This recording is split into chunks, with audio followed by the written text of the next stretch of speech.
Hello दोस्तों, मेरा नाम है हॉरर बाबा। मैं लेकर आया हूं आपको एक ऐसी कहानी जो ना आपने कभी देखी होगी, न कभी सुनी होगी। चलो तो फिर कहानी को शुरू करते हैं। तक्षशिला की वह रात असामान्य रूप से शांत थी। आकाश में न चांद था, न तारे। गुरुकुल के प्राचीन पुस्तकालय में केवल एक दीपक जल रहा था। उसी दीपक के पास बैठे थे आचार्य चाणक्य। उनकी आंखों में अग्नि थी। उनके हाथों में थी एक रहस्यमयी ताड़पत्रों की पुस्तक, कालसूत्र। कहा जाता है ये वही ग्रंथ था जिसमें राजाओं के विनाश और आत्माओं को बांधने के मंत्र लिखे थे। निषिद्ध ज्ञान चाणक्य ने शपथ ली थी कि इस ग्रंथ का प्रयोग केवल राष्ट्र की रक्षा के लिए होगा। पर उस रात जब नंदवंश का एक क्रूर मंत्री गुप्त रूप से गुरुकुल में घुस आया, सब बदल गया। मंत्री ने ग्रंथ चुराने की कोशिश की। जैसे ही उसने पुस्तक को छुआ, तेज हवा चली, दीपक बुझ गया और दीवारों से सिसकियों की आवाज आने लगी। मंत्री ने देखा, छायाएं चल रही थीं। मरे हुए राजाओं की आत्माएं उसे घूर रही थीं। चाणक्य का श्राप। अंधेरे में चाणक्य की गंभीर आवाज गूंजी, जिसने ज्ञान को लोभ से छुआ वह मृत्यु के बाद भी शांति नहीं पाएगा। अगले ही पल मंत्री चीखता हुआ जमीन पर गिर पड़ा। सुबह उसका शरीर मिला, पर उसकी आंखें गायब थीं। आज भी कहा जाता है, आज भी तक्षशिला के खंडहरों में अगर कोई आधी रात को प्राचीन मंत्र पढ़े तो एक काली परछाई दिखाई देती है, जिसके हाथ में ताड़पत्र होते हैं और आंखों में जलता हुआ बदला। वह परछाई चाणक्य की नहीं, बल्कि उनके श्राप की है। मंत्री की रहस्यमयी मौत के बाद तक्षशिला में एक बात फैल गई। रात में गुरुकुल के खंडहरों से मंत्रों की आवाज आती है। लोग कहते थे, जो भी उस रास्ते से आधी रात को गुजरा वह सुबह जीवित नहीं मिला, या मिला तो उसकी आंखों में पागलपन था। शिष्य का रहस्य। चाणक्य का एक शिष्य था, आर्यव्रत। वह बुद्धिमान था, पर भीतर से भयभीत। एक रात उसने देखा, गुरुकुल की दीवारों पर खून से लिखे श्लोक उभर रहे हैं। श्लोक वही थे जो कालसूत्र ग्रंथ में थे।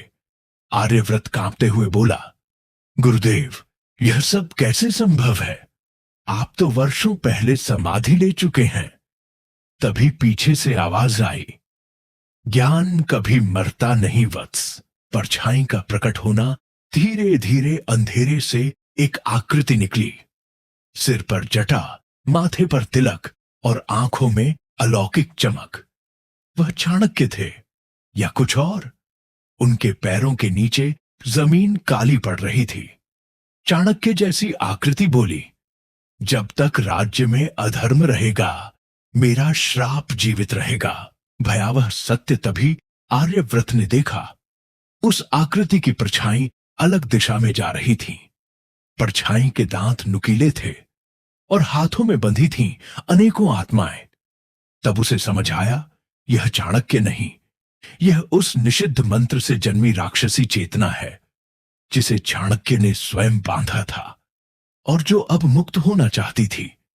चेतावनी आकृति ने अंतिम शब्द कहे, यदि अंतिम पाठ पूरा हुआ तो यह धरती राजाओं की नहीं, आत्माओं की होगी।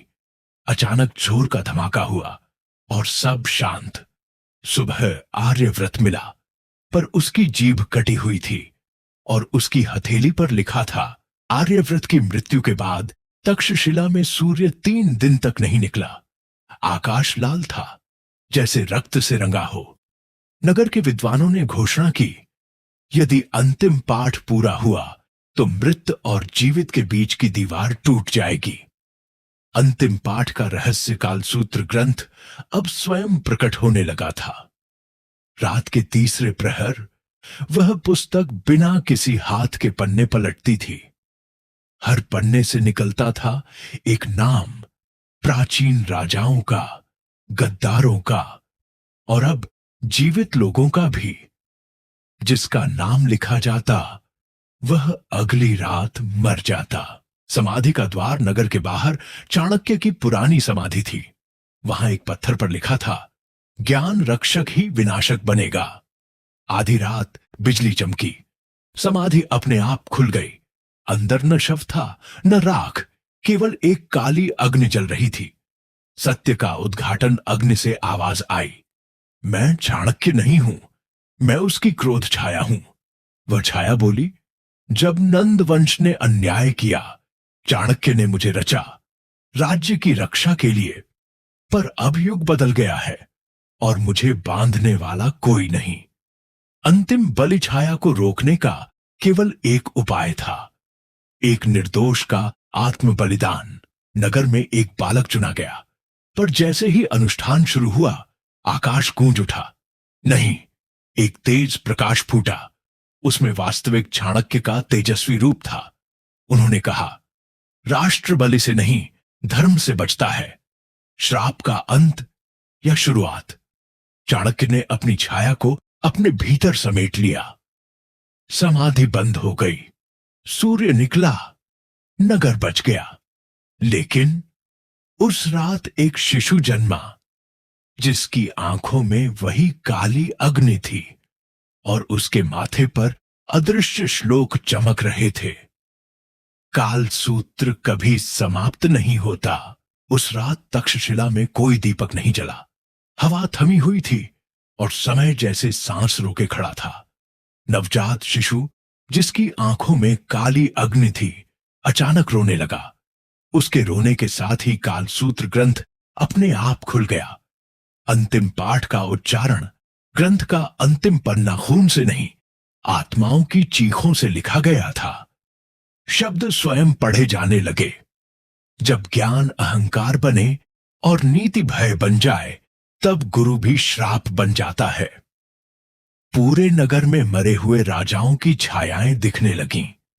वे सब उसी शिशु की ओर झुक रहे थे। चाणक्य का अंतिम दर्शन। अचानक आकाश फटा, एक तेज प्रकाश उतरा। वह चाणक्य थे, पर अब क्रोध नहीं, केवल करुणा थी। उन्होंने शिशु को गोद में उठाया और बोले, मैंने राष्ट्र बचाने को छाया रची थी, पर भय ने उसे अमर बना दिया। चाणक्य ने कालसूत्र को अग्नि में डाला। ग्रंथ चीखा, जैसे कोई जीव जल रहा हो। बलिदान अग्नि बुझी नहीं। चाणक्य ने आंखें बंद की और अंतिम मंत्र बोला, ज्ञान यदि श्राप बने तो ज्ञानी का मिटना ही धर्म है। तेज प्रकाश हुआ, सब कुछ शांत। सुबह का सच। सुबह तक्षशिला सामान्य थी, कोई छाया नहीं, कोई चीख नहीं। शिशु की आंखें अब सामान्य थीं, पर गुरुकुल की दीवार पर एक पंक्ति उभरी हुई थी, अंतिम पाठ पढ़ लिया गया है, पर जो सीखे नहीं उनके लिए कहानी फिर शुरू होगी। और उसी क्षण दूर किसी अज्ञात स्थान पर एक पुरानी ताड़पत्र पुस्तक फिर से कांप उठी।